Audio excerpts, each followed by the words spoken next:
first thing we'll do as Dalton's atomic theory. Second thing is discharge tube experiment and discovery of electron. Third thing, it is, you can say, Mulliken's oil drop experiment. The fourth thing, you can say, it is alpha scattering experiment.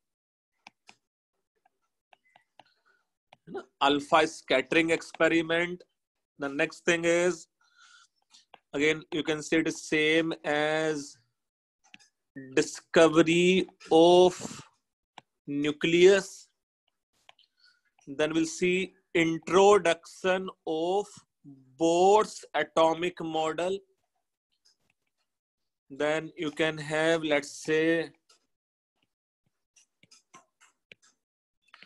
Introduction of quantum numbers. ये सब थोड़ा थोड़ा हम लोग पढ़ेंगे इस chapter में। So first thing is Dalton's atomic theory, discharge tube experiment, discovery of electron, Millikan डॉयल ऑयल ड्रॉप एक्सपेरिमेंट। एटलीस्ट अब ये तीन चीजें हम लोग आज शायद पढ़ ले, है ना। डाल्टन्स एटॉमिक थियरी हम लोग पढ़ सकते थे, हम लोग discharge tube experiment and discovery of electron शायद पढ़ लेंगे आज। कुछ मिलिकन ऑयल ड्रॉप एक्सपेरिमेंट का भी आइडिया शायद हम लोग समझ लेंगे। In next lecture will do alpha scattering experiment, discovery of nucleus and Bohr's model. और उसके नेक्स्ट लेक्चर में will do some basic part of quantum number and electronic configuration. So around 3 lectures लग जाएंगे पूरा चैप्टर में, है ना। अच्छा, ये समझा कि क्या क्या पढ़ना है हम लोगों को चैप्टर में इसमें?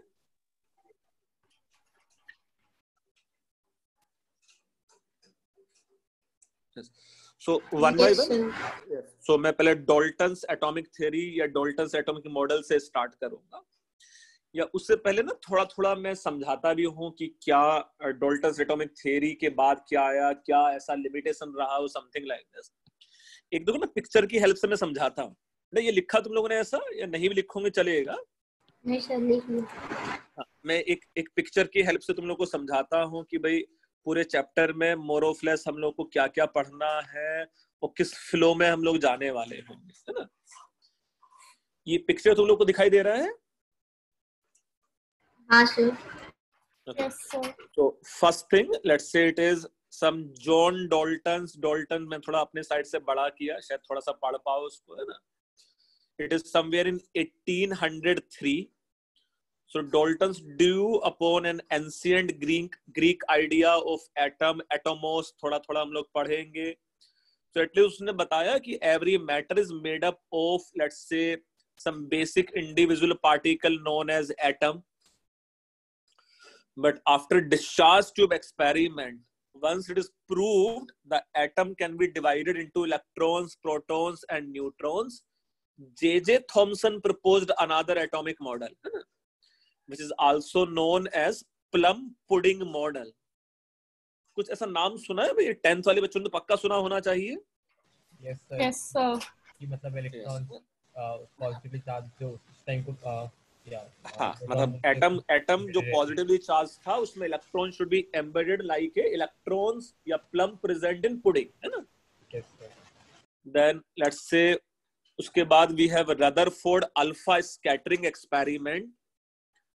And after the experiment, we have discovery of nucleus. So Rutherford proposed another atomic model somewhere in 1911.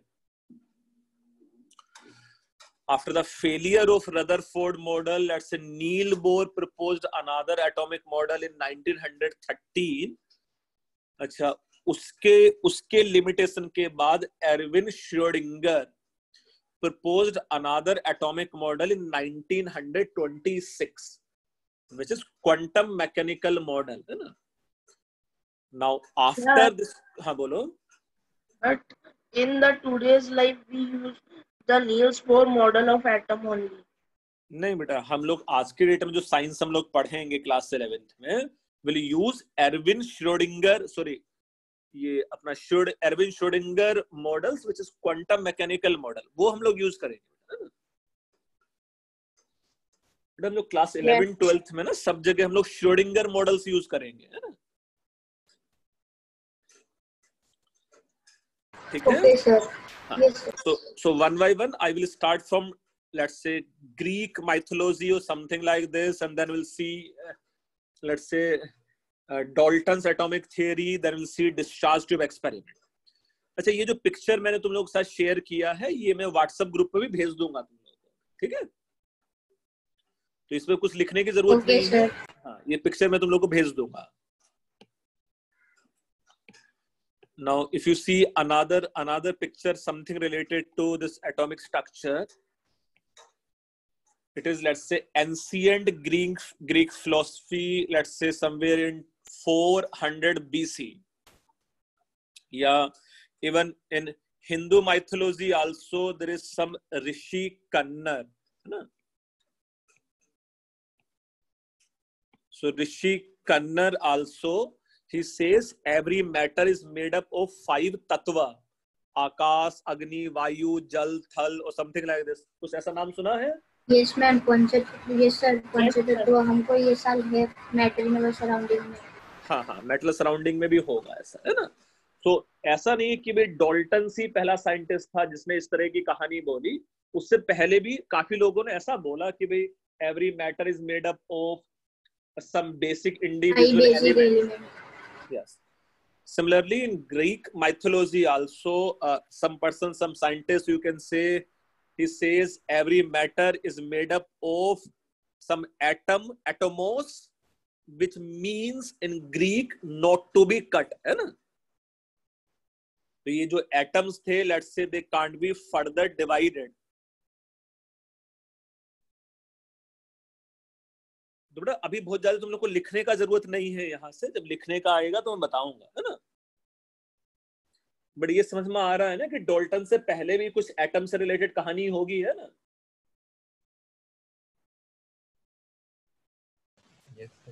Yes, इतना समझ में आ रहा है बच्चे तुम लोगों को? हाँ, बोलो सर। इतना तो डाल्टन ने भी डिस्कवर किया था कि एटम कभी भी टूट नहीं सकता, वो बस बेटा मैं फिर से कहानी बताता हूँ भाई। जैसे it is something very similar. Do you think Ved Vyas से पहले महाभारत नहीं था क्या?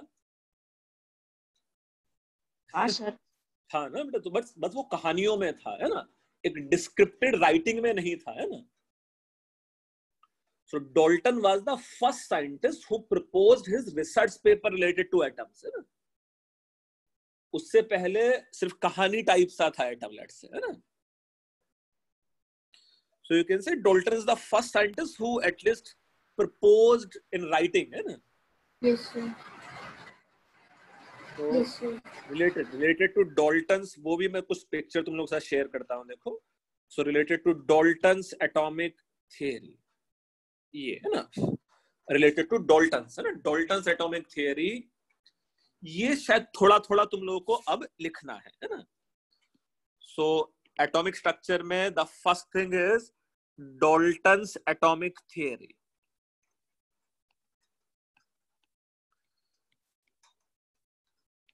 It is Dalton's atomic theory. So according to Dalton's atomic theory, all matter is made up of tiny particles known as atom, called atom. So this is the first statement, let's say you can say, related to Dalton's atomic theory. Every matter is made up of tiny particles known as atoms. Yes. Second is, atoms are individual and indestructible. Individual and indestructible means these atoms can't be further divided. This is the second point of Dalton. Third point is atom of same element are identical. Fourth point is atoms of different element are different in some fundamental ways. Next point is atom combine in simple whole number ratio. Yes, can you suggest me few more points related to Dalton's atomic theory? Can you suggest few more points related to Dalton's atomic theory? किसी बच्चे को आता है?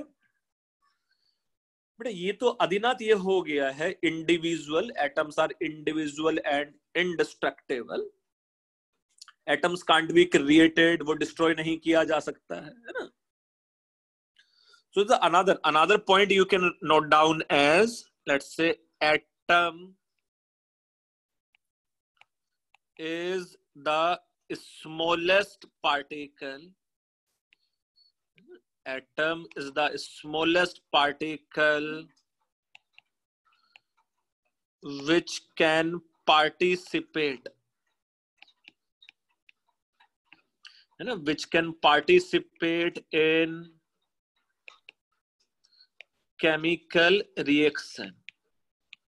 So this is another point which is proposed by Dalton. So I'm repeating again, in Dalton's atomic theory, every matter is made up of tiny particles known as atoms. These atoms are individual and indestructible. Atoms of same element are identical. Atoms of different elements are different in some fundamental ways. Atoms combine in simple whole number ratios, and atom is the smallest particle which can participate in chemical reaction. Now just suggest me one by one. First statement यार आज की date में भी valid है क्या? Now it's more than 200 years now. So first statement आज की date में भी valid है क्या? Yes sir. Yes, first statement तो आज भी वैलिड है बेटा, फर्स्ट आज भी वैलिड है. लेट्स से अगर मैं हर एक मैटर का बिल्डिंग ब्लॉक देखने की कोशिश करूं तो पक्का पक्का वो एटम से मिलके ही बना है ना? सेकंड आज की डेट में भी वैलिड है क्या? नो सर, आज की डेट में नहीं है. यस, सेकंड मतलब सेकंड आज की डेट में वैलिड तो नहीं है ना. We know atom can be further divided into sub atomic particles. For example, electrons can be divided into protons, neutrons, electrons, quarks, mesons or something like this, है ना? Okay, third point आज की date में valid है. Yes. Yes sir. Yes. Atom of the same element are identical. नहीं बच्चे, क्यों नहीं है आज की डेट में valid? Because of isotopes. Yes, because of the isotopes.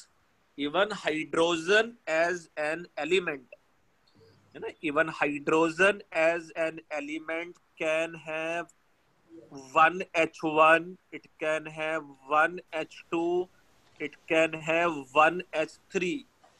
So I'm repeating again. जो थर्ड पॉइंट है, atom of the same element are identical, बेटा वो आज की डेट में वैलिड नहीं है ना? Due to presence of isotopes, even same element can have different types of atoms. मुझे सब बच्चों ने नाम सुना हुआ है आइसोटोप्स का? हाँ सर, आपने पढ़ाया था. Yes, sir. Starting में. अच्छा, atoms of different element are differ in some fundamental ways. Do you think ये आज की डेट में वैलिड है? नहीं सर, वो जैसे आइसोबार्स हो गए. आइसोबार में भी पक्का उसका साइज डिफरेंट हो सकता था, ऑल्दो मास सेम हो जाता. आइसोस्टर्स हो सकते हैं. आइसोएस्टर्स में भी मॉलिक्यूल्स या आयंस होता था ना आइसोएस्टर्स में, तो है ना? तो मैं बोल रहा हूँ कि atoms of different element are different in some fundamental ways. It is sure या तो उसका मास डिफरेंट होगा, या साइज डिफरेंट होगा, या कलर डिफरेंट होगा, डेंसिटी डिफरेंट हो सकता था, तो कुछ ना कुछ तो पक्का डिफरेंट होगा, है ना? मतलब दो डिफरेंट एलिमेंट के एटम्स एग्जैक्टली सेम नहीं हो सकते, है ना? अच्छा, do you think the next statement अभी भी एप्लीकेबल है क्या? Atoms combine in simple whole number ratios. वो आज तेजस क्यों नहीं वैलिड है, थोड़ा बताओ मुझे. Sir, law of multiple proportion. Law of multiple proportion, but उसमें तो सिंपल होल नंबर्स में ही था. फॉर एग्जांपल, अगर ये CO2 है या ये CO है, तो पहले वाले केस में वो 1:2 में रिएक्ट कर रहा है और दूसरे वाले केस में क्लोरीन क्या बेटा क्लोरीन 2 35.5 मतलब हम लोग थोड़ा सा मतलब एटम्स का नंबर्स तो सेम है, ऑल्दो मास डिफरेंट डिफरेंट था बेटा उसमें, है ना।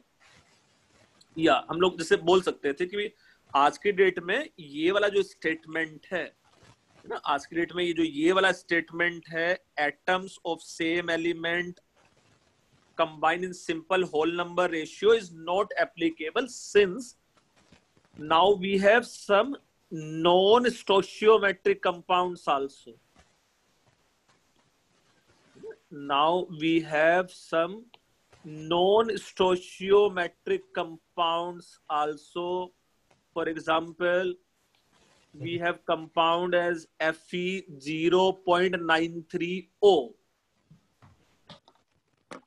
अब मेरे पास कुछ ऐसे एलिमेंट भी या कुछ ऐसे कंपाउंड्स भी हैं जिसको हम लोग बोल रहे होते हैं नॉन स्टोशियोमेट्रिक कंपाउंड। इन कंपाउंड्स को हम लोग बोल रहे होते हैं non stoichiometric compounds. For example Fe 0.93O। Now next is atom is the smallest particle which can participate in chemical reaction. Do you think ये statement आज की डेट में valid है? Yes, sir. नहीं बेटा, ये तुम लोगों ने लास्ट लेक्चर में ही पढ़ा। Electron may be the smallest particle which participate in reaction, redox reactions, है ना बेटा। redox reaction में तो इलेक्ट्रॉन का लॉस या गेन हो सकता था। So you can say due to, let's say, yeah, due to possibility of electron transfer, ये statement भी आज की डेट में valid तो नहीं है, है ना। So due to redox reaction, electron may be the smallest particle. इस बच्चे मेरा आवाज तुम लोग को लैगिंग के साथ आ रहा है क्या? नहीं सर, ठीक है, उधर से प्रॉब्लम है। मतलब एकदम तोड़ू फोड़ू सा आ रहा है आवाज? हाँ सर, समझ में आ रहा है सर। अच्छा ठीक है बेटा। एक बार जिस बच्चे को लैगिंग सा लग रहा है ना, वो देखो कुछ मतलब एग्जिट करके वापस से इन कर सकता है, शायद वॉइस थोड़ा और क्लियर हो जाए, है ना। क्योंकि मेरे एंड पे मेरा वाईफाई नेट कनेक्टिविटी एकदम हाई दिखा रहा है ना।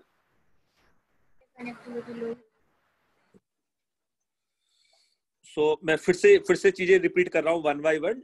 Dalton's atomic theory, all matter is made up of tiny particle known as atoms. These atoms are indivisible and indestructible according to Dalton's at that time, but now we know atom can be further divided. Atom of the same element are identical according to Dalton's, but now we know even same element hydrogen may have 3 different type of atoms. Fourth is atoms of different element differ in some fundamental ways. Yes, ये statement तो आज भी valid है। Atoms of different element confirmly they may have different mass, they may have different size, different color, कुछ ना कुछ तो पक्का different होता। Atom combine in simple whole number ratio according to Dalton's, but now we know we have some non-stoichiometric compounds also. For example Fe 0.93O। तो ये statement भी आज की डेट में तो वैलिड नहीं है। द लास्ट स्टेट, हाँ बोलो। नॉन स्टोशियोमेट्रिक कंपाउंड मतलब क्या होते हैं? The non stoichiometric compound means जो स्टोशियोमेट्री में नहीं होते। Stoichiometry means simple whole number valencies में नहीं होते, है ना। है ना, जैसे ये भाई Fe 0.93O ये सिंपल होल नंबर वैलेंसीज में नहीं है ना। Yes yes sir. अच्छा बेटा, अब जो मैंने सामने कुछ लिखा हुआ है उससे रिलेटेड अगर तुम लोगों को कुछ डाउट्स है तो प्लीज डिस्कस करो, है ना।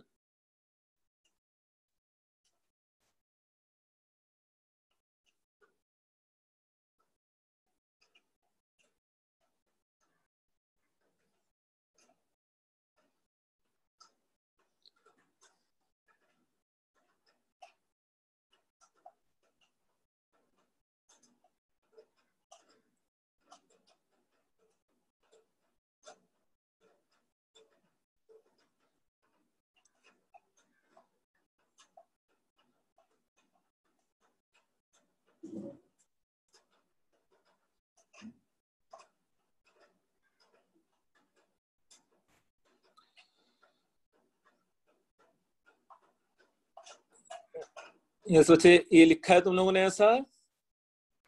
हाँ sir. Yes sir. Last statement लिख रहा हूं। यस बेटा, उसमें कुछ डाउट्स है तो वो पूछना है साथ में। नहीं सर, कोई डाउट नहीं सर। एक चीज कंफर्म करनी थी कि हाँ बोलो। ये नॉन स्टोइचियोमेट्रिक कंपाउंड्स में Fe 0.95 वो भी आता है ना? यस बेटा, 0.95 भी आ सकता है, तो जस्ट एन एग्जांपल है ना, Fe 0.93।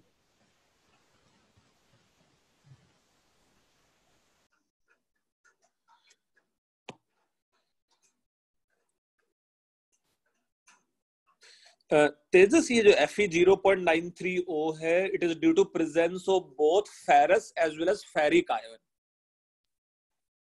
तेजस बेटा, ये हम लोग चार्ज बैलेंस करेंगे तो हम लोग इसमें कैलकुलेट भी कर लेंगे कितना परसेंटेज फेरस आयन है और कितना परसेंटेज उसमें फेरिक आयन है।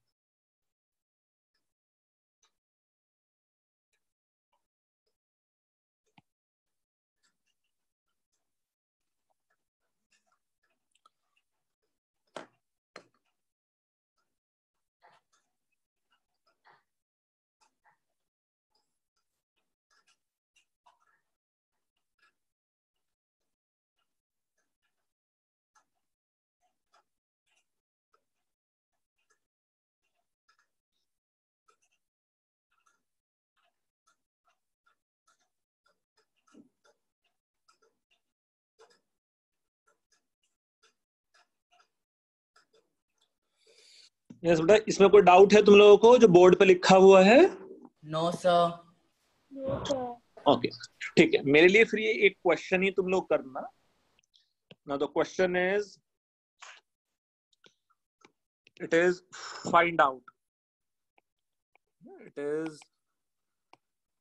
find out percentage of,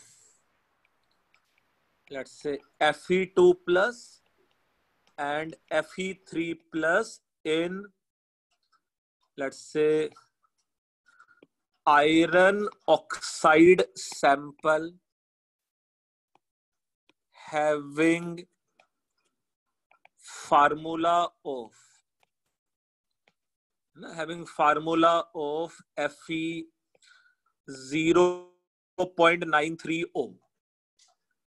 Find out percentage of ferrous and ferric ion in iron oxide sample having formula of Fe 0.93O. ये जो इन IIT काफी पुराना बात हो गया भाई, 1994 में।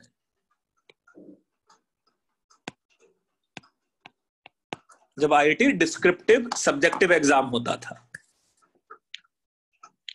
So you have to find out percentage of ferrous and ferric ion in iron oxide sample having formula of Fe 0.93O. पहले मुझे ये बताओ कैसे कैसे हम लोग करेंगे, कैसे करना चाहिए इसको?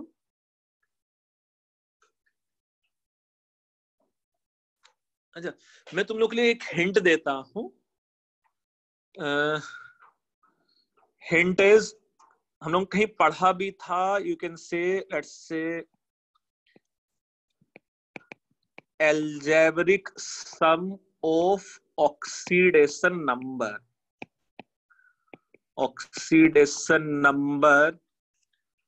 of all atoms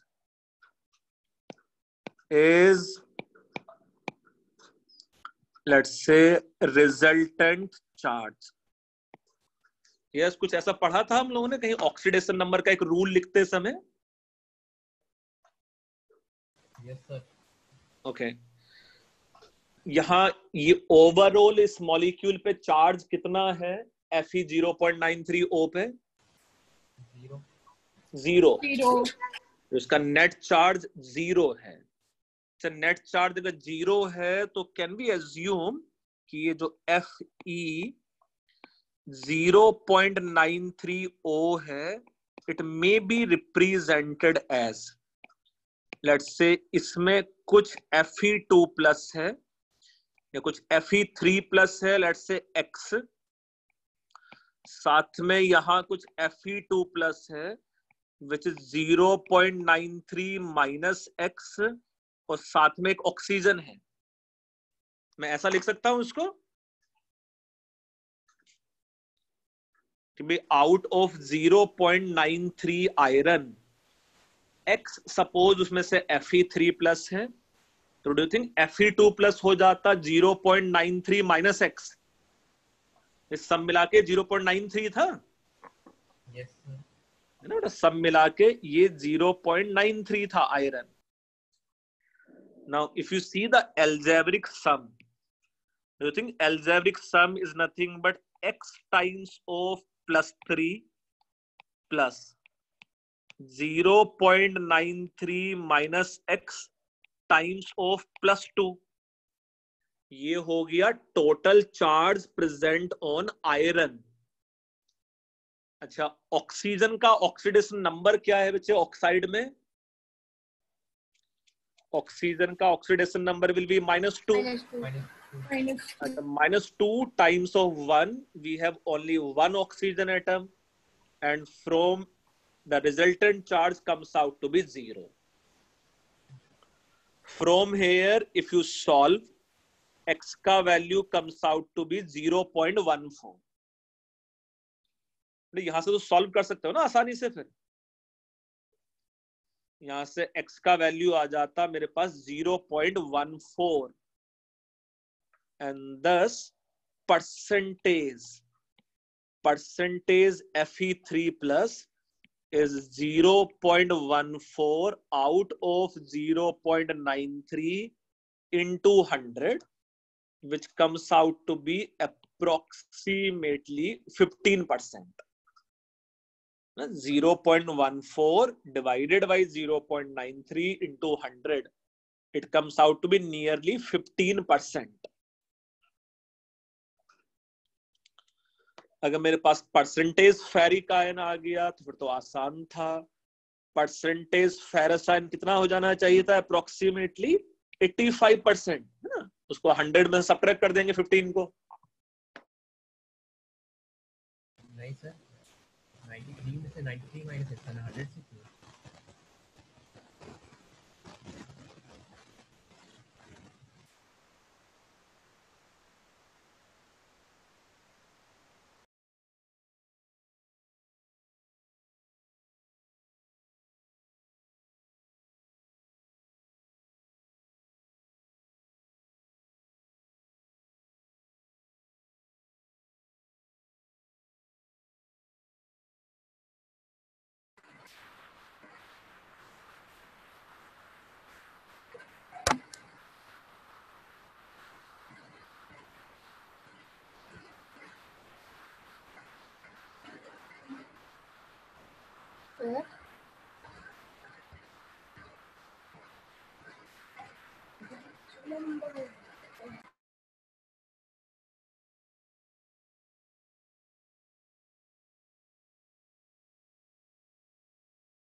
Yeah, बच्चे, there was some network issue from my side. तुम लोगों ने वो लिखा था क्या जो मैंने क्वेश्चन का? लिख लिया था। 0.15 मतलब अराउंड 15% आ जाएगा, है ना? एंड 85% कैसा आया पता नहीं चल रहा। नहीं सर, टोटल 100 में से सब्ट्रैक्ट कर ले। नहीं सर, 93 में से करेंगे ना, 85 से क्यों? ना बेटा, परसेंट तो आउट ऑफ 100 ही होता है बेटा। अरे भाई, जैसे x का वैल्यू कितना आया था? 0.14 आया था ना वहाँ। हाँ सर, 0.14। अगर x का वैल्यू 0.14 था तो 0.93 माइनस x क्या हो जाएगा? 0.79, है ना? हाँ ठीक है सर। मैं अब दोनों परसेंट अगर निकालेगा तो 0.14 out of 0.93 and 0.79 out of 0.93, है ना? ये सर, बट मैं दूसरा कैलकुलेट करा था, जैसे तो 90 Fe2 प्लस वाला नाम परसेंट। हाँ ठीक है, सही बोल रहा हूँ। ये बच्चे, इस क्वेश्चन में किसी को कोई डाउट है? जो हम लोग ने किया था वो इक्वेशन देखो कुछ ऐसा बन गया था। इट इज लेट्स से +2 +3 टाइम्स ऑफ x बन गया था। ये 0.93 minus x times of +2 -2 equal to 0 और x का वैल्यू आ गया था 0.14। सो मैं परसेंटेज Fe3+ क्या बोल सकता था 0.14 आउट ऑफ 0.93 into 100, ये आ जाता around 15%। And percentage of ferrous ion में क्या बोल सकता था 0.93 - 0.14 आउट ऑफ 0.93 into 100, जो आ जाता मेरे पास 85%, है ना। यस बच्चे, कोई डाउट नहीं है ना इसमें, समझा ऐसा? Also, okay good. I think we should move further.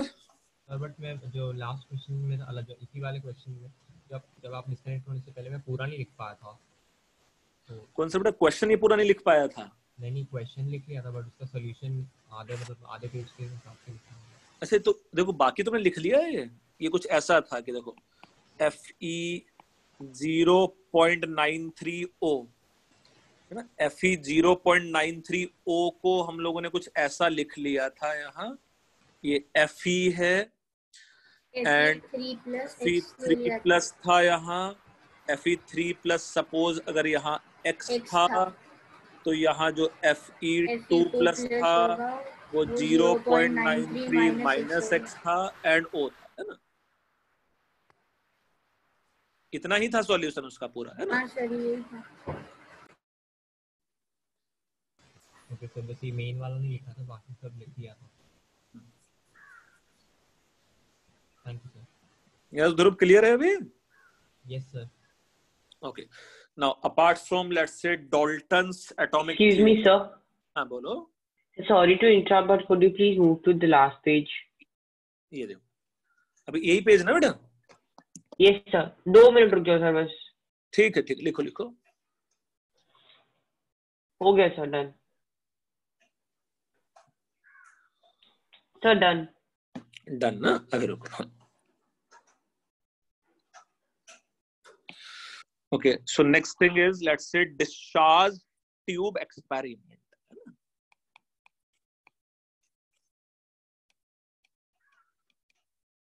एक minute.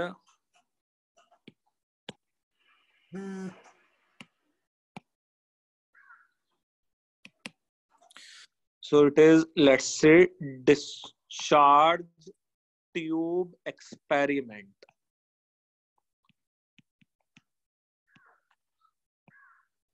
Discharge tube experiment. So in discharge tube experiment एक पूरा अच्छे से डायग्राम पहले समझ लेना, फिर कुछ डाउट्स होगा तो हम डिस्कस करेंगे और फिर नोट डाउन भी करना।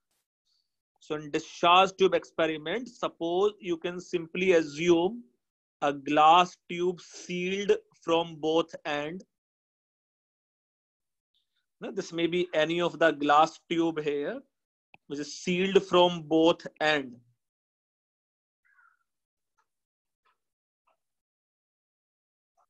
Glass tube, this glass tube containing metal plate, this may be one of the metal plate and let's say this is another metal plate. This metal plate is connected with negative terminal of battery and this metal plate is connected with positive terminal of battery via ammeter or galvanometer. So it is something, let's say galvanometer. क्या क्या purpose क्या होता है galvanometer का? Sir current flow होने पे वो deflection करता है। यस, करंट फ्लो होने पे डिफ्लेक्शन होता है, तो it detect the possibility of current.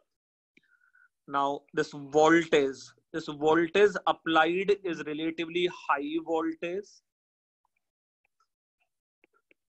है ना। This voltage applied is relatively high voltage and voltage can be in the range of let's say 1000 volt. I'm repeating again, galvanometer is the device which can detect the possibility of current. ये current flow हो रहा है या नहीं हो रहा है वो गैल्वेनोमीटर से हम लोग को पता चलता है। Now since this battery is connected या this electrode is connected with negative terminal, so ये इस पे नेगेटिव चार्ज आ जाता है। हाँ, कुछ डाउट है तुम्हें? हाँ सर, गैल्वेनोमीटर वापस बताओगे क्या है? गैल्वेनोमीटर एक डिवाइस है जिससे मुझे करंट का फ्लो पता चलता है ना, कि करंट फ्लो हो भी रहा है कि नहीं हो रहा है और कौन से डायरेक्शन में फ्लो हो रहा है ना।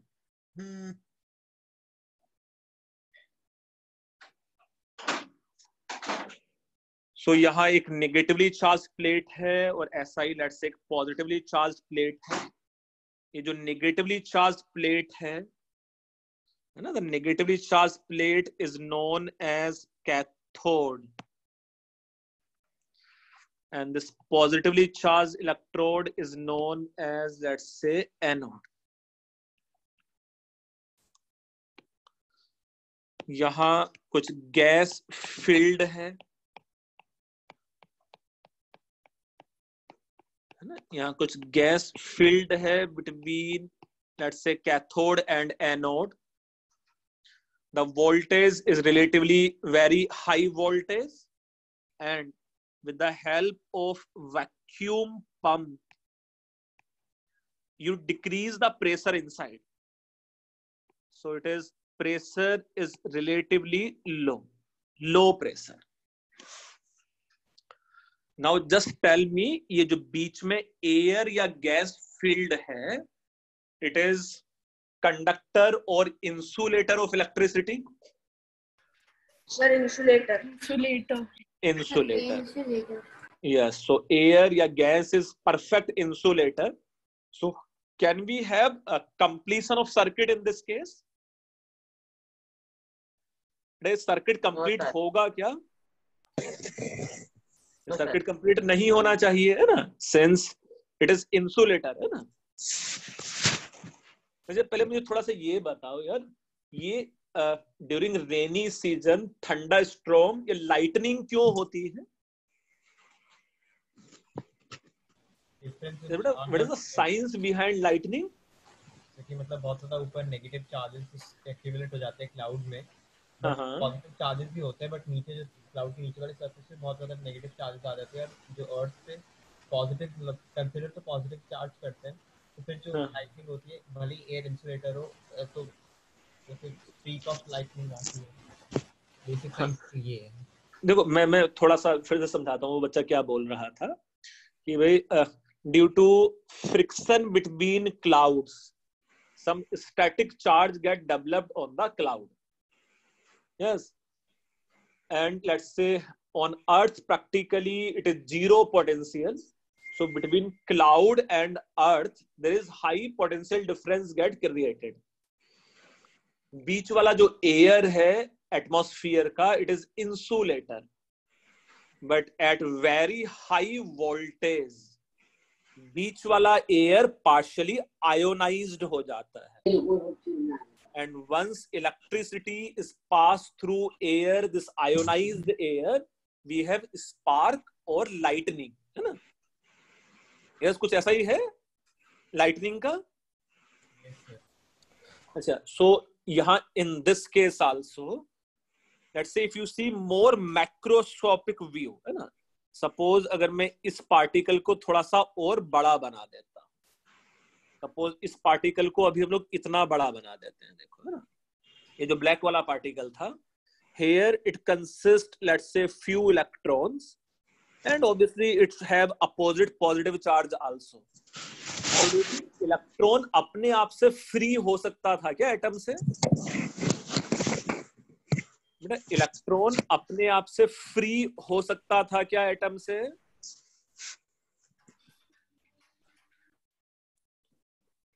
बेटा, इलेक्ट्रॉन अपने आप से बाहर निकल सकता है?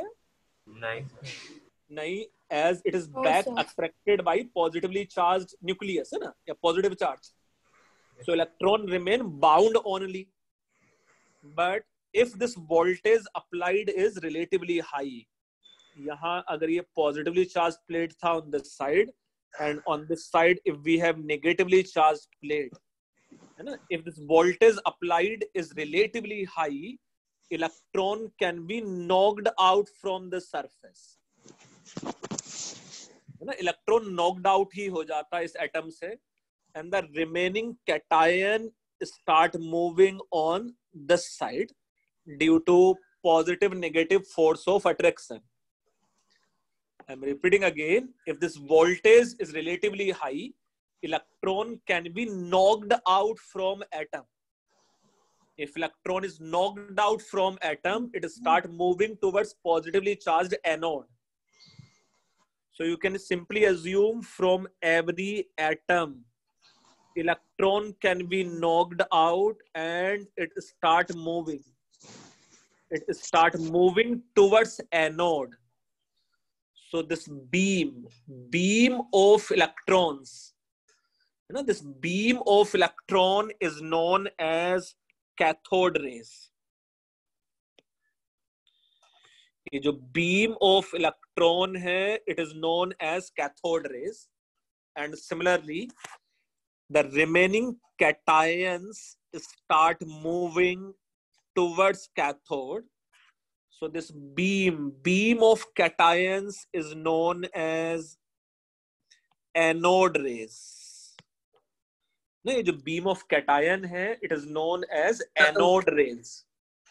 So practically you can say here, let's say cathode ray is beam of electrons. And anode ray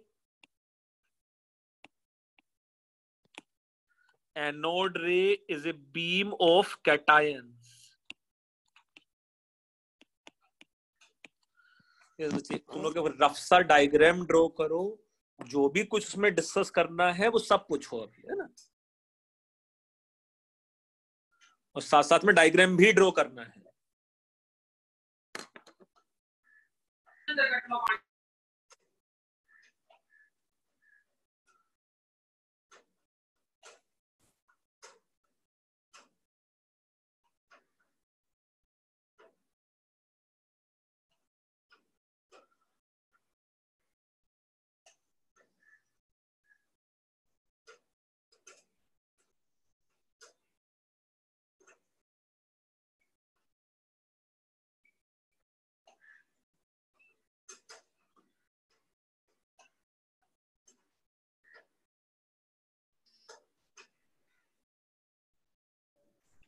sir. हाँ बोलो. सर मेरे को डिस्चार्ज ट्यूब एक्सपेरिमेंट का थोड़ा सा समझ में नहीं आया, आवाज ब्रेक हो रही थी आपकी. अच्छा, सो मतलब मैं सिर्फ ये समझा रहा था, वो फिर से मैं जल्दी से रिपीट करता हूँ एक बार. हम लोगों ने क्या किया, एक डिस्चार्ज ट्यूब लिया with positive charge and negative charge, है ना. एक डिस्चार्ज ट्यूब लिया हम लोगों ने, एक पॉजिटिव चार्ज है और एक नेगेटिव चार्ज प्लेट है. It is high voltage. तो जो बीच वाली एयर है, it get ionized due to high voltage. Ionized air का मतलब है उससे आयंस, कैटायंस बन गए हैं और उससे इलेक्ट्रॉन अलग हो गया है, let's say. Now once it is ionized air, it is conductor of electricity.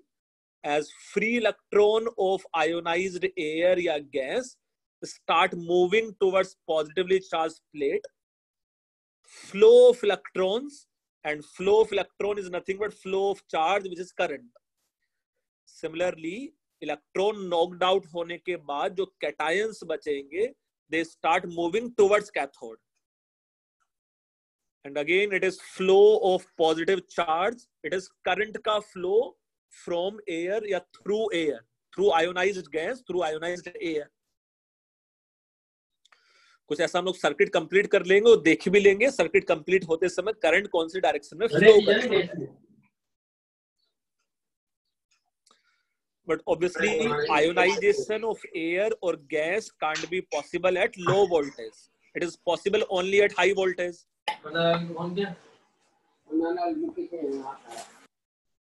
रख जगह दे दस्ते दो.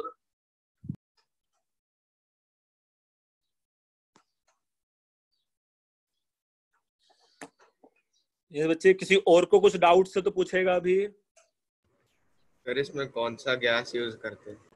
यूजुअली हम लोग को जो गैस फिल करना चाहिए, it should be non reacting gas. So you can fill argon gas, neon gas, nitrogen gas, जो रिएक्ट नहीं करता है ना.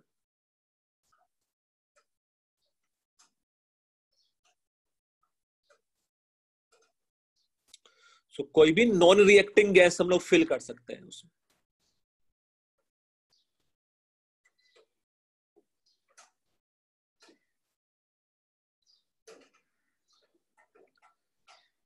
यस बच्चे, कुछ और डाउट? No sir. साथ साथ में सर डायग्राम भी ड्रॉ करो। Will see properties of cathode rays, properties of anode rays, how the circuit is complete और समथिंग लाइक दिस। अच्छा, why we need very high voltage in this case? To ionize the gas. Yes, to ionize the gas. Ionize the gas. Low voltage पे तो gas भी ionise नहीं होता है ना।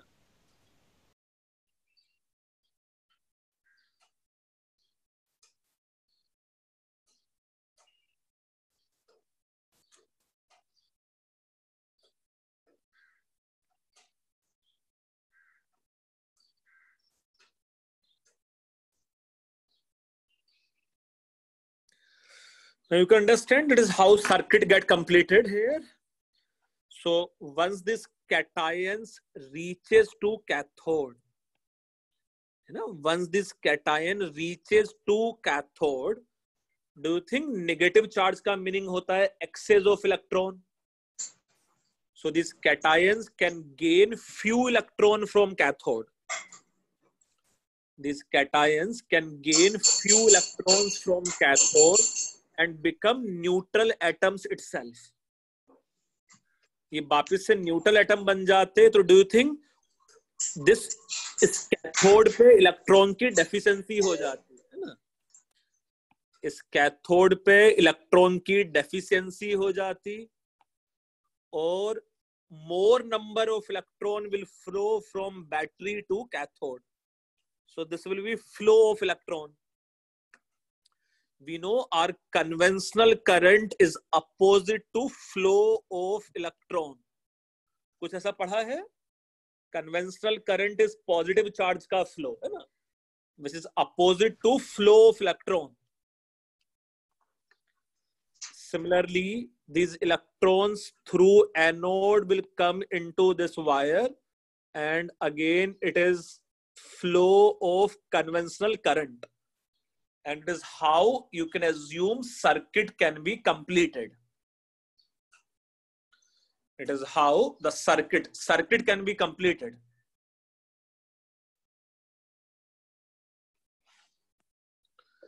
yes, बच्चे, अब कुछ और डाउट बना तुम लोगों को?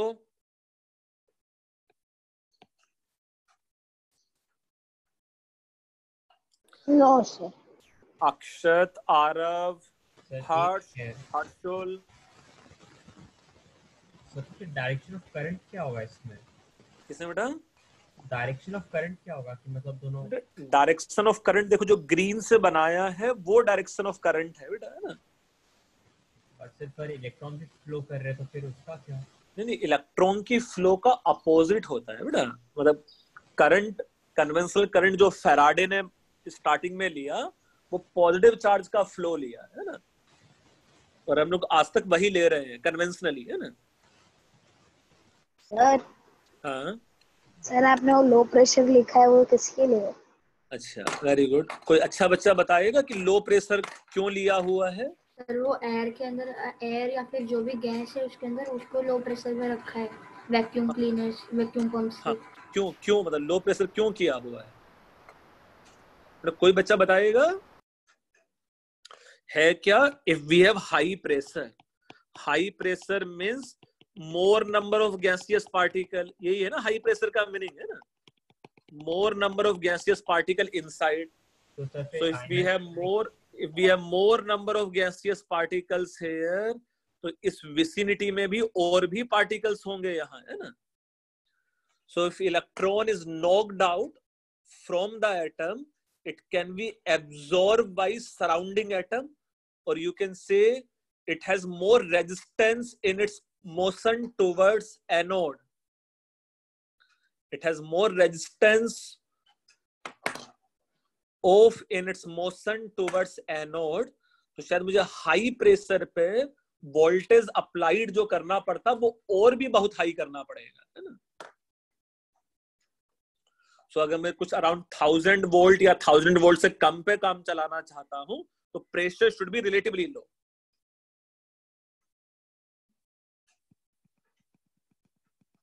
ओके। ये बच्चे कुछ और डाउट से रिलेटेड तुम लोगों को?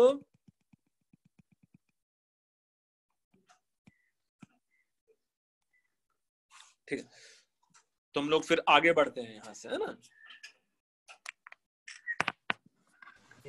नोट डाउन करना था।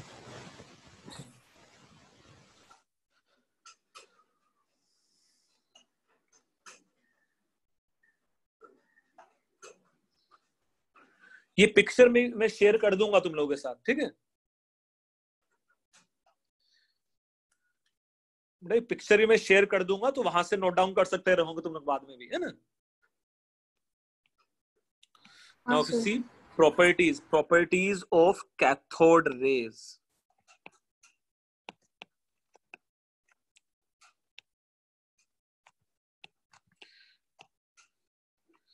Properties of cathode rays.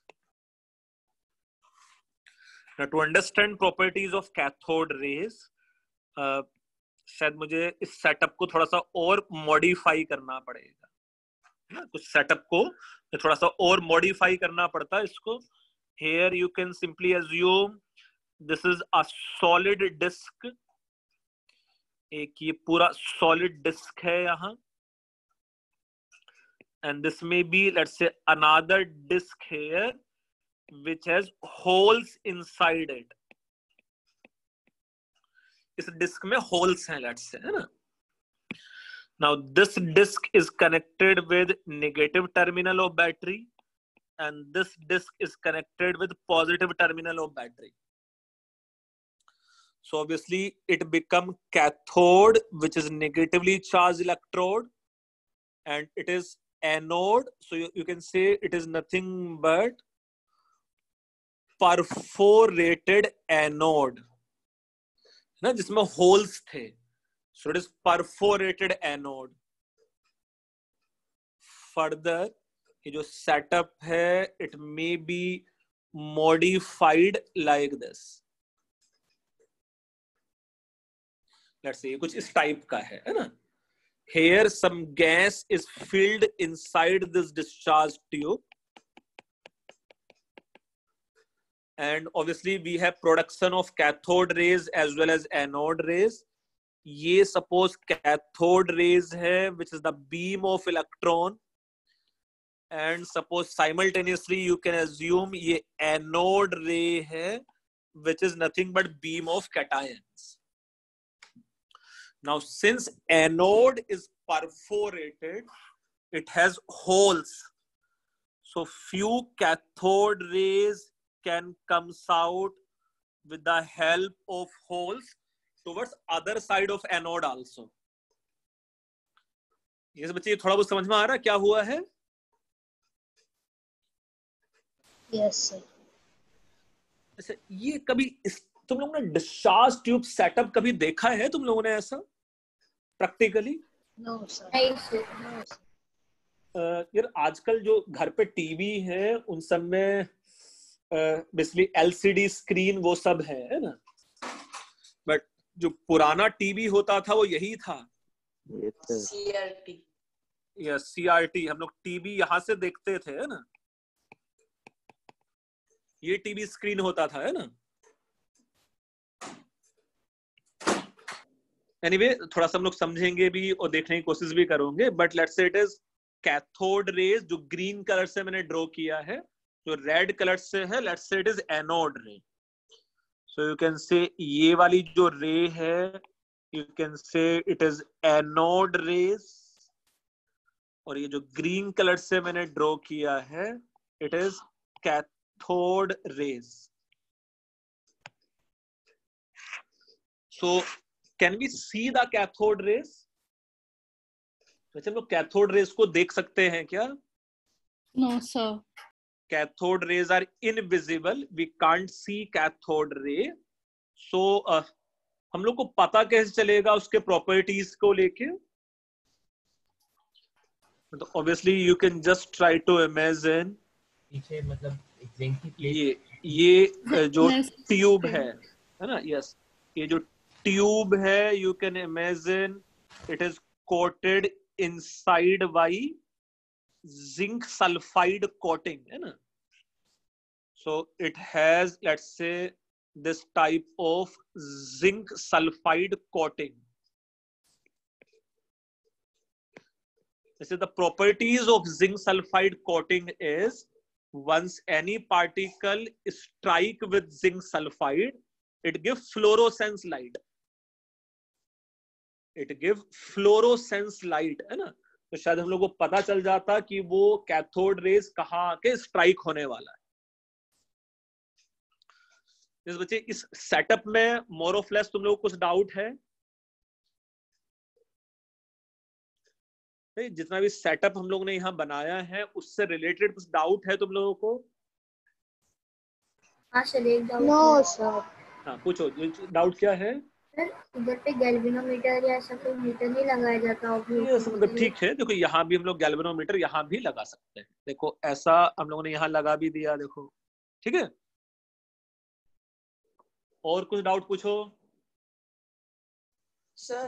अगर हम लोगों को एनोड को यहाँ पे इस तरफ जिंक कोटिंग जिंक सल्फेट की तरफ लाना ही है, तो फिर हम लोग बीच में परफोरेटेड क्यों रखते हैं? उसको खुला ही क्यों नहीं रखते?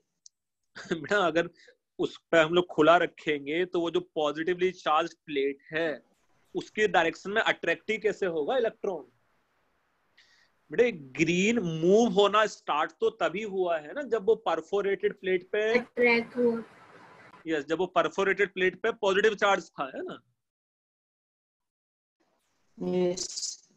तो मूव होना तो स्टार्ट तभी होगा, है ना. हाँ सर. हाँ सर यहाँ पे भी हाई वोल्टेज है तो यहाँ पे लो प्रेशर ही रहेगा? यस, यहाँ पे भी हाई है और यहाँ पे भी लो रहेगा. यस.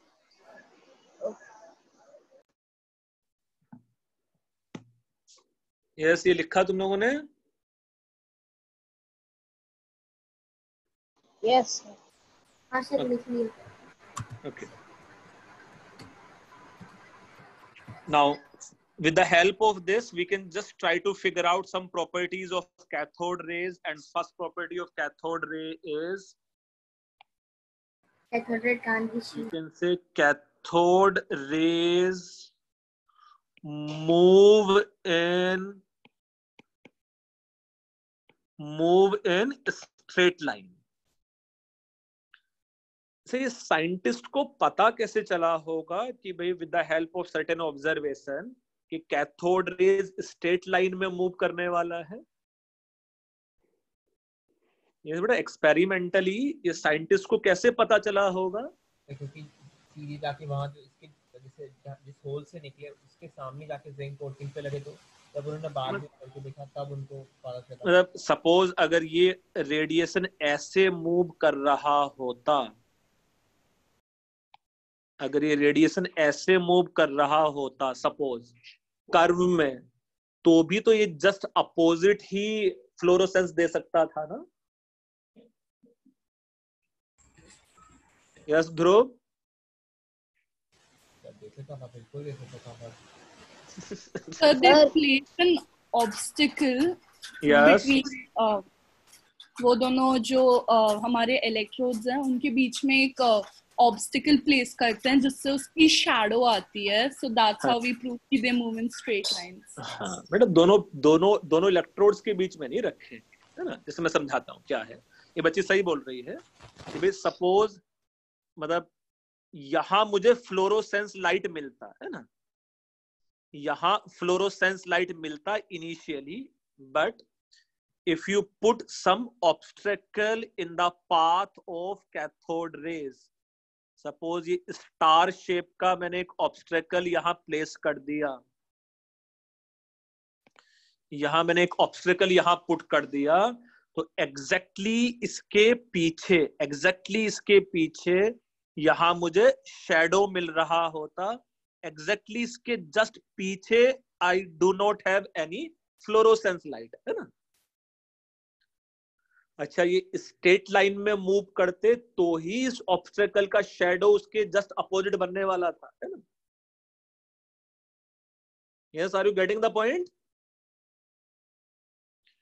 बच्चे अगर ये कुछ ऐसा मूव कर रहा होता तो शायद मुझे इसका शैडो यहां मिलना चाहिए था, है ना?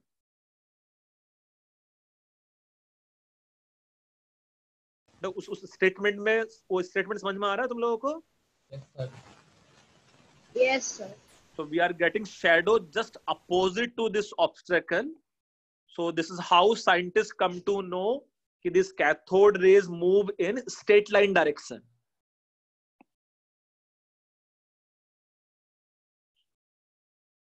Yes, are you getting the point?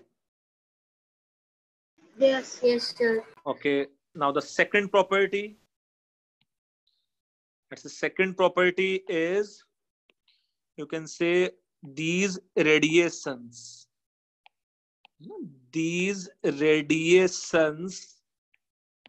consist negative charge. These radiation consist negative charge. अच्छा, ये साइंटिस्ट को कैसे पता चला होगा कि ये रेडिएशंस जो है उस पर नेगेटिव चार्ज है? सर क्योंकि उन्होंने जो नीचे वाले साइड पे, सर क्योंकि वो पॉजिटिव प्लेट का अट्रैक्ट हो रहा था। अच्छा, हम लोग को दिख तो रहा नहीं था कि कौन से डायरेक्शन से कौन से डायरेक्शन में क्या जा रहा है। उन्होंने मैग्नेट लगाया था जो नीचे जिंक कोटिंग के जस्ट नीचे। हाँ, मतलब हम लोग कुछ ऐसा समझ सकते थे कि भाई इन absence of external electric and magnetic field ये रेडिएशंस यहाँ जाके स्ट्राइक हो रहा था, यहाँ फ्लोरोसेंस लाइट मिल रहा था, है ना? But if some electric field is applied here, suppose यहाँ ये अगर मैंने पॉजिटिवली चार्ज्ड प्लेट और सिमिलरली यहाँ लेट्स से अगर मैंने नेगेटिवली चार्ज प्लेट अप्लाई किया, so suddenly this fluorescence gets shifted upward, है ना? जो पहले फ्लोरोसेंस यहाँ मिल रहा था, suddenly this fluorescence gets shifted upward. अच्छा, अपवर्ड शिफ्ट तो तभी होगा ना जब these radiations are attracted by positively charged plate or repelled by negatively charged plate. Yes? Yes, sir. So this radiation consists negative charge as they are deflected. As they are deflected towards, you can say, positively charged plate. As they are deflected towards positively charged plate.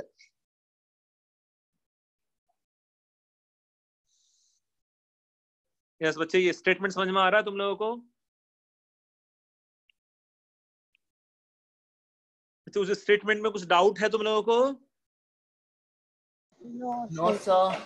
अच्छा, वो experimentally हम लोग figure out भी कर सकते थे कि deflection कौन से डायरेक्शन में है ना?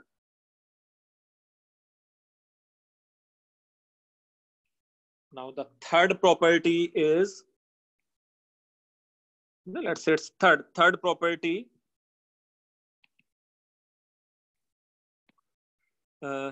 They consist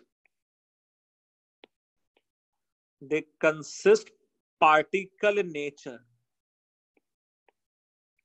Cathode rays consist particle. They consist particle nature known as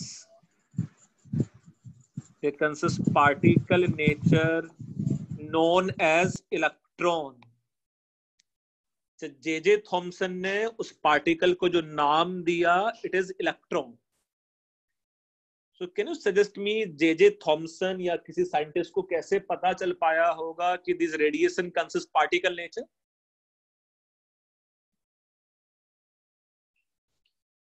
yes बच्चे, ये कैसे पता चल पाया होगा कि this radiation consist particle nature? हाँ, उन्होंने बीच में व्हील लगाया था, तो वो व्हील जब घूमना शुरू हुआ तब उनको पता चला कि मतलब कोई तो छोटे से पार्टिकल होंगे, अगर वेव होती तो घूमता नहीं फिर। Very good. So if suppose we put a light paddle wheel, something very similar to a small turbine type, if you put light paddle wheel in the path of cathode rays, it start moving. So you can say they consist particle nature known as electron, as they can transfer momentum on, let's say you can say, fans of light wheel. अच्छा, rotate करने के लिए कोई ना कोई मास होना जरूरी है उसमें, है ना? कुछ मास होगा तो ही वो जो व्हील है वो रोटेट हो सकता था, है ना? कोई मोमेंटम ट्रांसफर होगा तो ही वो व्हील रोटेट होगा। तो उससे साइंटिस्ट को पता चला कि भाई this should consist some mass, this should consist some particle nature, है ना?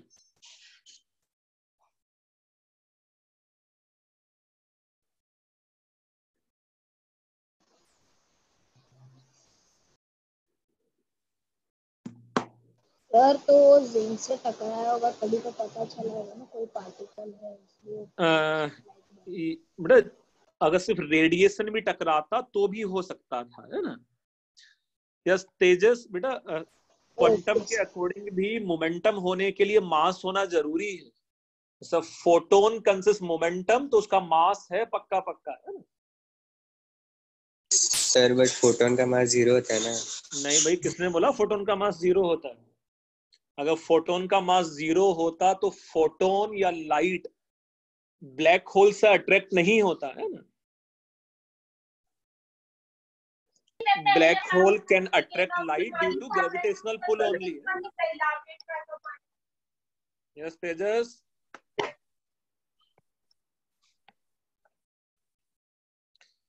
तो मोमेंटम ट्रांसफर हुआ है तो ही कुछ मास होना चाहिए, तो ही पार्टिकल होना चाहिए, और इस पार्टिकल को जे थॉमसन ने नाम दिया इलेक्ट्रॉन।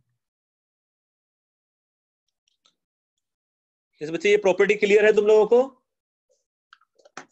यस। कुछ डाउट इसमें इस प्रॉपर्टी को लेके?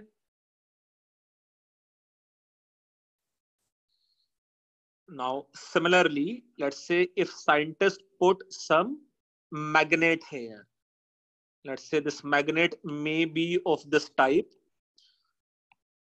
कुछ shoe magnet, है ना?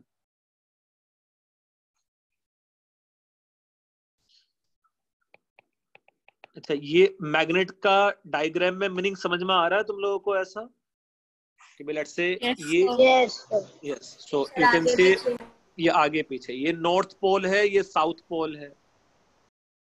सपोज एक नॉर्थ पोल है और एक साउथ पोल है। ये किसी बच्चे ने फ्लेमिंग लेफ्ट हैंड रूल ऐसा पढ़ा है?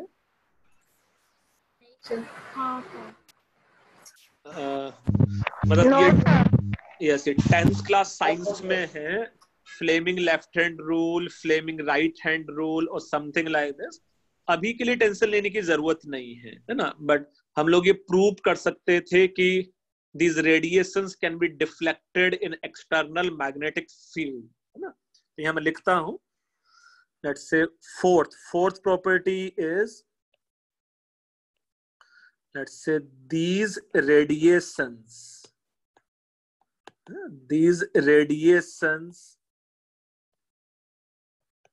are deflected in external magnetic field. अच्छा, इसका डिफ्लेक्शन भी हम लोग दिखा सकते थे। ये जो डिफ्लेक्शन होने वाला है वो कुछ इस टाइप का डिफ्लेक्शन हो जाता है ना, और ये हम लोग प्रूव भी कर सकते थे। It is according to Fleming left hand rule, है ना? बाद में 11th क्लास में ऐसा प्रूव कर भी लेंगे। But these radiations can be deflected by external magnetic field. Further in this case also क्या बेटा फिर से बोलो सर, इस केस में भी फ्लोरोसेंट लाइट आएगा ना? यस इस केस में भी फ्लोरोसेंस लाइट से ही हम लोग पता कर पाते कि डिफ्लेक्शन कौन सी डायरेक्शन में हुआ है ना।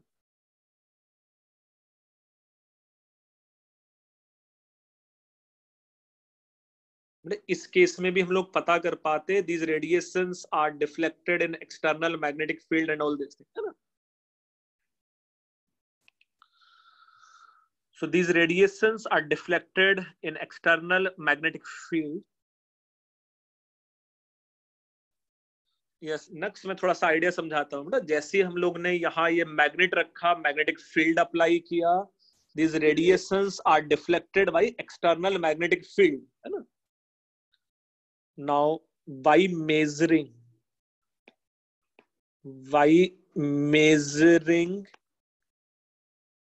you can say radius, by measuring radius of curvature of deflection, by measuring radius of curvature of deflection means suppose अगर ये radius measure कर लिया है ना, by measuring radius of curvature of deflection, radius of curvature of deflection, this charge divided by mass ratio of cathode rays can be find out theoretically.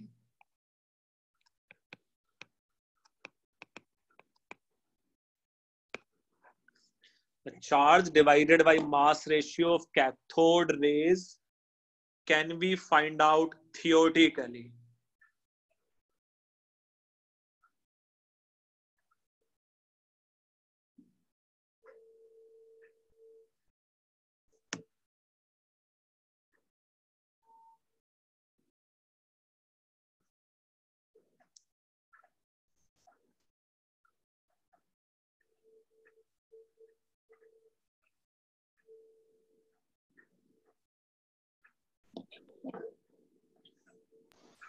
Sir हाँ बोलो।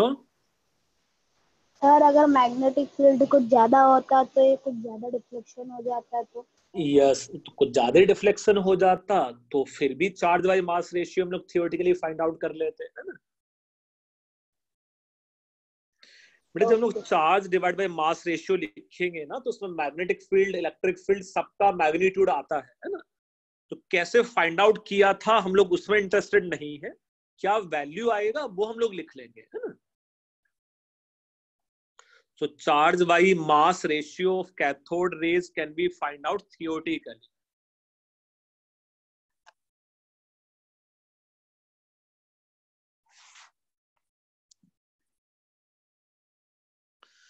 जैसे बच्चे जितना लिखा है थोड़ा उसका आइडिया लग रहा है तुम लोगों को? Yes sir. ओके, कुछ डाउट्स है इससे रिलेटेड तुम लोगों को इसमें? सर हाँ बोलो। अगर मैग्नेटिक फील्ड बहुत वीक रहता है इनको अट्रैक्ट करने के लिए तो ये डिफ्लेक्ट होते हैं? बेटा बहुत कम डिफ्लेक्शन होता है ना। सर मतलब डिफ्लेक्शन तो होता ना? डिफ्लेक्शन होता, कम डिफ्लेक्शन होगा, है ना। ओके। डिफ्लेक्शन हमेशा होगा क्योंकि फोर्स तो है, अगर मैग्नेटिक फील्ड काफी कम भी है तो फोर्स कम होगा, फोर्स तो होगा, है ना। और सर आपने जो ये अभी एग्जांपल दिया ना कि हॉर्सशू को अंदर रखते हैं तो ये ऐसा डिफ्लेक्ट होता है, यानी तो फिर हॉर्सशू का शैडो नहीं गिरेगा स्क्रीन पे? यार बेटा ये जो अपना हॉर्स शू है वो तेरे पास स्क्रीन से बाहर है, मतलब अंदर बाहर है, स्क्रीन के अंदर नहीं है। अच्छा, अगर पूरा स्क्रीन के अंदर रहता तो वो गिरता? हाँ ऑब्वियसली उसका शैडो गिरता, बिल्कुल गिरेगा, है ना। Okay sir. ठीक। सर मैग्नेट की वजह से फ्लोरोसेंस लाइट को कुछ इफेक्ट होता है? बेटा मैग्नेट की वजह से फ्लोरोसेंस लाइट की इंटेंसिटी या उन सब पे कोई इफेक्ट नहीं होता है ना। Okay. Now Now the more important thing is the charge divided by mass ratio of cathode rays. It is, let's say, charge divided by mass, or simply it may be written as E divided by M ratio of cathode rays. Is found to be constant. Charge divided by mass or E by M ratio of cathode rays is found to be constant, which is equal to 1.76 into 10 to the power 11 coulombs per kg. The charge by mass ratio of cathode rays जो calculate किया, it is found to be constant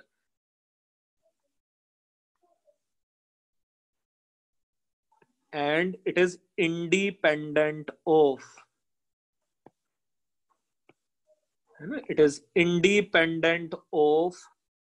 let's say,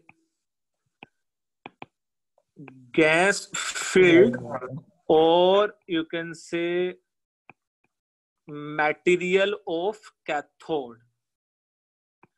तो कौन सा gas fill किया था या cathode कौन से मेटल का बना था, उससे इंडिपेंडेंट था the charge divide by mass ratio of cathode रे.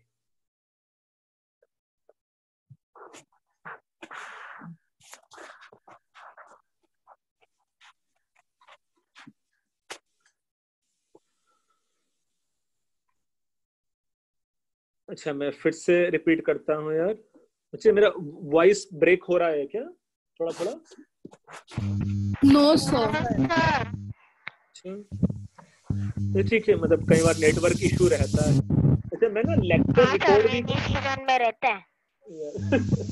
अच्छा, मैं लेक्चर रिकॉर्ड भी कर रहा हूँ ना, वो उसमें मिल भी जाएगा, है ना? क्या है चार्ज मिल जाएगा ना. Yeah, charge divided by mass ratio or E by M ratio of cathode rays is found to be constant, and which is 1.76 into 10 to the power 11 coulombs per kg. And this charge by mass ratio is found to be independent, and it is found to be independent of gas filled inside the discharge tube or the material of cathode, है ना? उससे independent था वो. Sir हमेशा इसका value 1.76. Yes, हमेशा ही cathode rays के charge by मास का value 1.76 into 10 to the power 11 coulombs per kg. अच्छा, if we see properties of anode rays,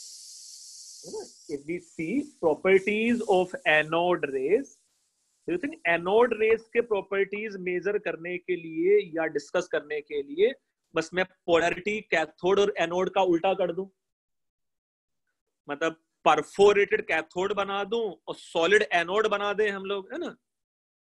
तो स्क्रीन की डायरेक्शन में क्या आ जाएगा? एनोड रेज आ जाएगा. सो जो एक पॉइंट तुम लोग को लिखना है, but charge divided by mass, है ना? But charge divided by mass ratio of anode raise depends on,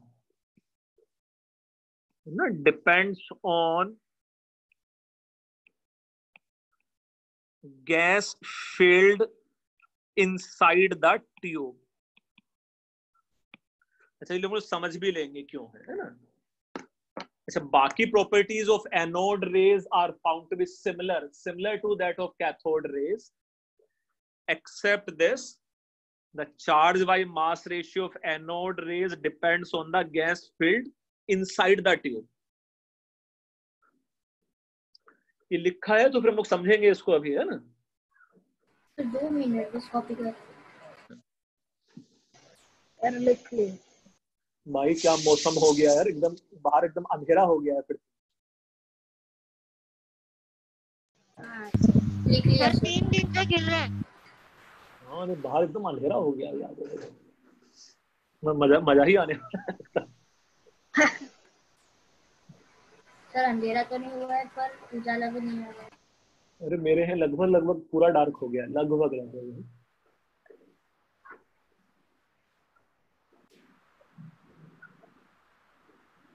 okay, ये लिखा तुम लोगों ने ऐसा? Yes sir.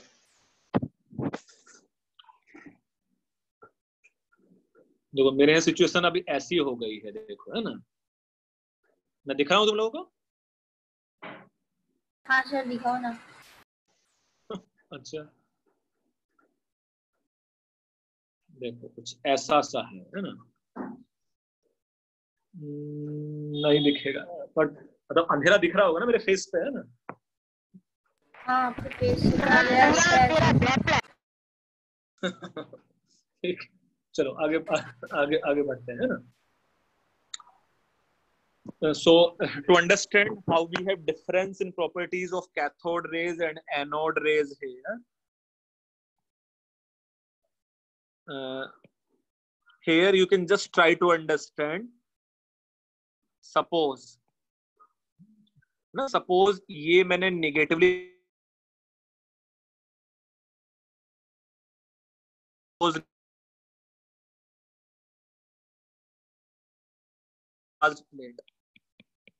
सर एक बार वापस बोलो, आपका वीडियो पॉज, आपका ऑडियो पॉज हुआ और फिर ये पूरा डायग्राम बन गया। अच्छा मैं बताता हूँ ना ऐसा करके, है ना? मैं सिर्फ ये समझा रहा था कि भाई यहाँ ये नेगेटिवली चार्ज प्लेट है और साथ में यहाँ पॉजिटिवली चार्ज प्लेट है ना? और मैंने उसको 2 चैम्बर बना दिए, है ना? इस चैम्बर में if you fill suppose helium gas, और सपोज इस चैम्बर में if you fill neon gas. In the case of helium gas, this may be suppose helium atom and this may be suppose neon atom. हम लोग macroscopic view अगर देखें, है ना, electron can be knocked out from here and electron can be knocked out from here and it become cathode rays. It become cathode rays. Similarly, remaining one consists neon plus and it consists, let's say, helium plus. अच्छा, ये जो neon plus है, it is nothing but anode rays. ये anode rays है और ये helium plus में भी एनोड रेज है. तो can we say independent of source of cathode ray, independent of source of cathode ray as it consist electron only. अच्छा, अगर उसमें सिर्फ इलेक्ट्रॉन है तो डू यू थिंक इलेक्ट्रॉन का charge divide by mass ratio will be constant independent कि source या origin of electron helium gas है कि नियॉन गैस है? एक बार वापस रिपीट करोगे? I am repeating again. As cathode rays are originated from helium gas और neon gas, as cathode rays consist electrons only. तो do you think the electron का charge by mass ratio is independent of the fact कि कहां से वो originate हुआ है? वो नियॉन एटम से ओरिजिनेट हुआ है कि हीलियम एटम से ओरिजिनेट हुआ है ना? इलेक्ट्रॉन विल रिमेन इलेक्ट्रॉन ना, तो इलेक्ट्रॉन का charge by mass ratio will be independent of the type of gas filled. तो कौन सी गैस हमने फिल की है उससे मैटर ही नहीं करने वाला था ना उसमें. बट एज पर एनोड रे इज कंसर्न, एनोड रे में एक में मेरे पास नियॉन प्लस कैटायन हो सकता था और एक में मेरे पास हीलियम प्लस कैटायन हो सकता था. So do you think both cations consist different mass at least? So they should consist different charge by mass ratio. Yes sir. तो वो समझ में आ रहा है कि why cathode rays का charge by mass ratio is independent of gas filled and anode rays का charge by mass ratio why it depends on the gas filled, है ना? Yes sir. अच्छा, now can you suggest me which gas has highest charge by mass ratio for anode ray? Which gas has highest charge by mass ratio of anode rays? Neon. Neon नहीं, helium से भी हल्का, helium से भी हल्का कुछ है भाई. So you can say hydrogen gas consists, let's say maximum, hydrogen gas consists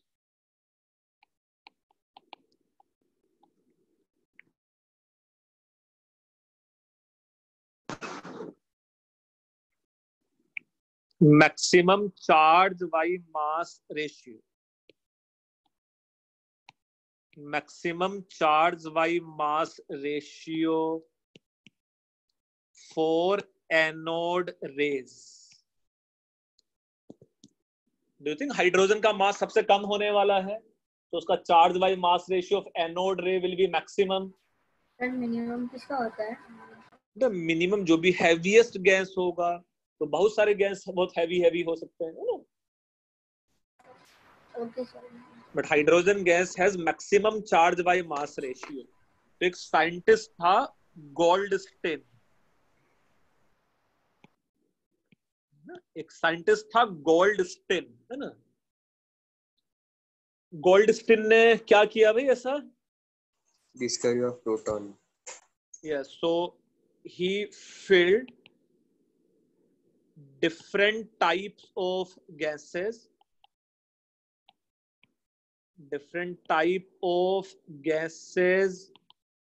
in discharge tube and find out E divided by M ratio of anode rays. तो फिर उसने देखा कि जब उसने हाइड्रोजन फिल किया तो उसका charge by mass ratio maximum आया. Means anode ray of hydrogen में जो पार्टिकल है, it should be positively charge particle with minimum mass, और उसने उसको नाम दिया प्रोटॉन, है ना.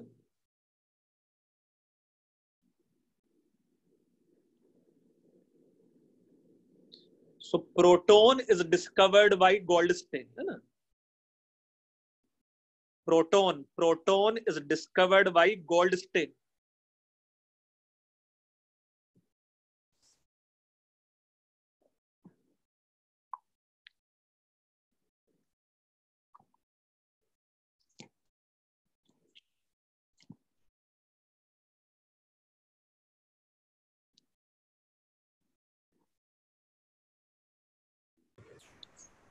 सर एक डाउट था. हाँ बोलो. सर हम डिस्चार्ज ट्यूब में तो न्यूट्रल गैसेस डालते हैं, तो हाइड्रोजन कैसे करते? न्यूट्रल मींस उसके साथ में कोई ऐसा गैस नहीं डालूंगा जो उसके साथ कंबाइन कर ले. जैसा you can fill pure hydrogen gas, तूने अगर हाइड्रोजन एंड ऑक्सीजन का मिक्सचर डाला तो नहीं कर पाएगा. अगर मैंने सिर्फ हाइड्रोजन फिल कर दिया तो कर सकता है ना. हाइड्रोजन आपस में हाइड्रोजन के साथ रिएक्शन थोड़ी करेगा. हाँ सर. बट सर अगर फिर हाइड्रोजन और ऑक्सीजन अगर डाल देंगे तो उसको इलेक्ट्रिक स्पार्क मिलते हुए पानी बन जाएगा. हाँ पानी बन जाएगा, हम लोग डिस्चार्ज ट्यूब भी खराब हो जाएगा. हाँ sir.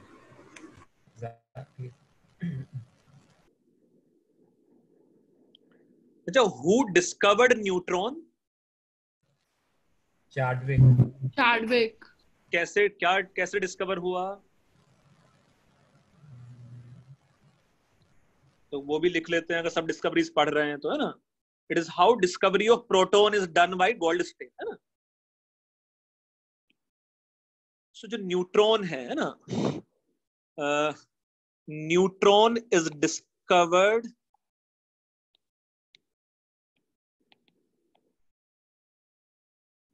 Neutron is discovered accidentally, है ना.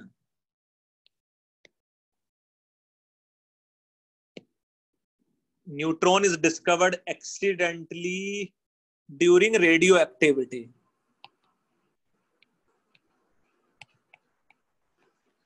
During radioactivity as it is beryllium पे जब अल्फा पार्टिकल का बम्बार्डिंग किया गया है ना, बेरिलियम पे when alpha particle is bombarded it give carbon 12 and one of the particle जिसका मास प्रोटॉन के मास के इक्वल था, but it is found to be neutron. And this is discovered by, let's say, Chadwick.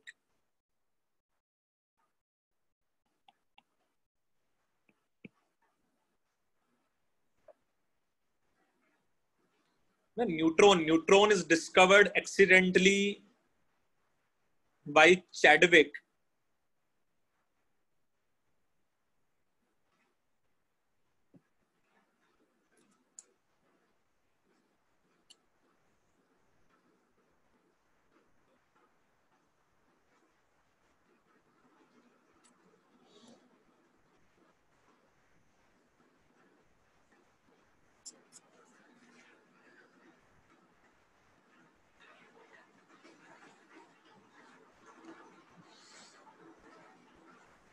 मैं ये लिखा है तुम लोगों ने ऐसा?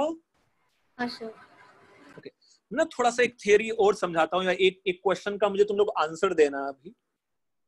क्या है भाई? एक है, let's say you can see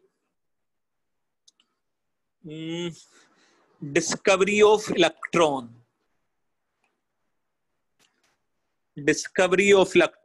second is discovery of nucleus. Third is, you can say, Bohr's atomic model. Fourth is discovery of neutron. Next one is, let's say, quantum mechanical model. ना ये latest model है हम लोगों के पास. So quantum mechanical model एक है, let's say मेरे पास quantum mechanical model. Similarly next one, एक है मेरे पास quantum mechanical model, and the next one is, let's say you can say Dalton's atomic theory.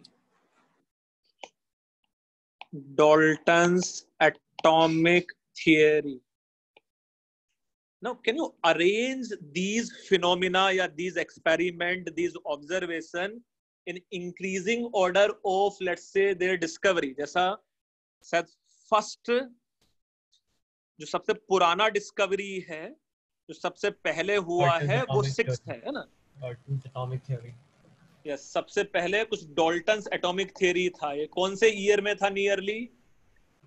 Sir 1800 में कभी 1803 मतलब 1803 में था कभी, है ना? इसके बाद क्या हुआ होगा?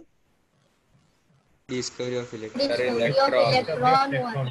अच्छा, इसके बाद शायद डिस्कवरी ऑफ इलेक्ट्रॉन है. It is somewhere in, let's say, 1900. हाँ, मतलब 1897 के आसपास, है ना? मतलब तुम समझ सकते हो नियरली 100 इयर्स, है ना? फिर क्या हुआ है? Discovery of nucleus. या discovery of nucleus. Sir Rutherford.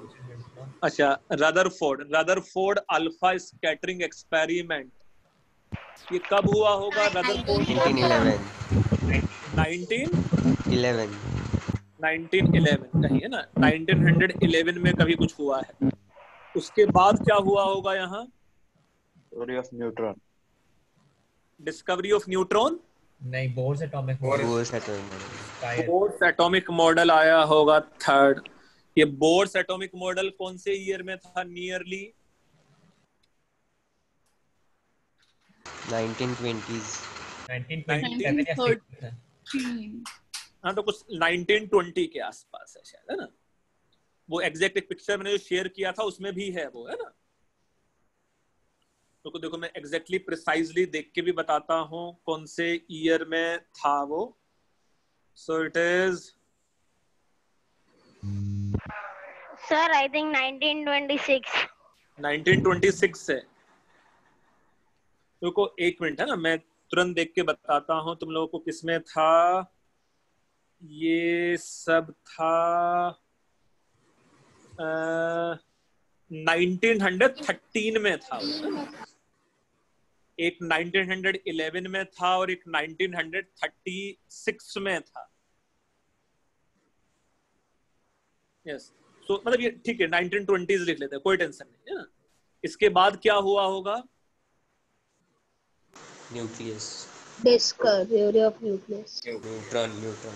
Unfortunately quantum mechanical model है ना, in 1926,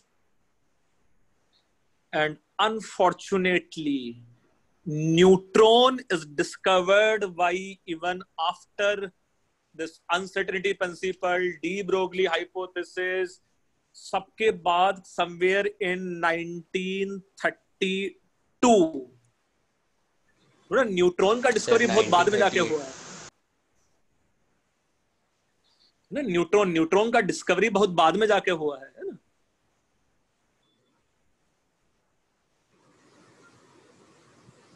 सर ये quantum mechanical model latest version. हाँ बेटा, क्वांटम मैकेनिकल मॉडल लेटेस्ट वाला है जो हम लोग 11th-12th में भी यही पढ़ेंगे है ना. सर तो फिर क्वांटम मैकेनिकल मॉडल में न्यूट्रॉन ही है बेटा. न्यूट्रॉन के बारे में कुछ नहीं था वहां, बस nucleus is positively charge particle, उसके बारे में कुछ था बस है ना. न्यूक्लियस में पॉजिटिव चार्ज है, उसके बारे में बस कुछ था है ना. जो कभी इसने तेजस में, शायद मुझसे तेजस तुमने शेयर किया था ना वो electron proton hypothesis. Sir voice break हुई, फिर से बोलना एक बार. हाँ तेजस, तुमने वो शेयर किया था ना इलेक्ट्रॉन प्रोटॉन हाइपोथेसिस. सर एक बच्चे ने तो मुझे व्हाट्सएप पे शेयर किया था कुछ है ना. सर मैंने किया था. हाँ, तो वही था. उससे पहले इलेक्ट्रॉन प्रोटॉन हाइपोथेसिस ही था है ना.